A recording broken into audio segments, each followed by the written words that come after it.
16 জনকে আসামি করেছি আমরা। আসামির সংখ্যা এখানে এয়ার মার্শাল যিনি চিফ বর্তমানে বিমান বাহিনীর উনি আছেন, ওনার অধীনস্থ কর্মকর্তারা রয়েছেন, এবং এই শিক্ষা প্রতিষ্ঠানের দায়িত্বপ্রাপ্ত উপদেষ্টা কর্নেল নুন নবী কর্নেল, তারপরে মোহাম্মদ জিয়াউল আলম ওই শিক্ষা প্রতিষ্ঠানের প্রিন্সিপাল, তার পরবর্তীতে মোহাম্মদ মাসুদ আলম ওই প্রতিষ্ঠানের প্রিন্সিপাল, রিফাত নবী স্কুল শাখার প্রিন্সিপাল, চেয়ারম্যান রাজধানী উন্নয়ন কর্তৃপক্ষ, তার নেগলিজেন্স এই প্রতিষ্ঠান ভবন নির্মাণের কুটিছে, এটা রিপোর্টে আসছে, তদন্ত রিপোর্টে আসছে। ফিল্ড মার্শাল সুপারভাইজার যিনি উত্তরার দায়িত্বে আছেন ওই এলাকার, তাই সে সিদ্দিক জুবায়ের শিক্ষা সচিব, শিক্ষা মন্ত্রণালয়ের অধীনে এই প্রতিষ্ঠানটি কীভাবে চললো অনৈতিকভাবে, সেই কারণে উনি আসেন। সচিব প্রতিরক্ষা মন্ত্রণালয়, যার আন্ডারে এই বিমান উদয়ন হয়।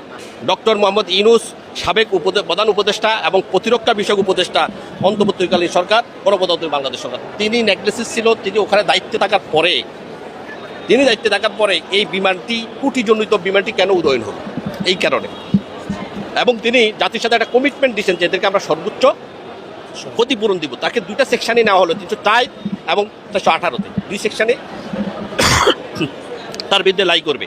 ডক্টর আসিফ নজরুল সাবেক সাবেক আইন উপদেষ্টা, তারপরে সিআর আবরা সাবেক শিক্ষা উপদেষ্টা, রাজওয়ানা হাসান সাবেক পরিবেশ ও দুর্যোগ ব্যবস্থাপনা উপদেষ্টা, শফিক আলম প্রেস সচিব প্রতিরক্ষা মন্ত্রণালয়।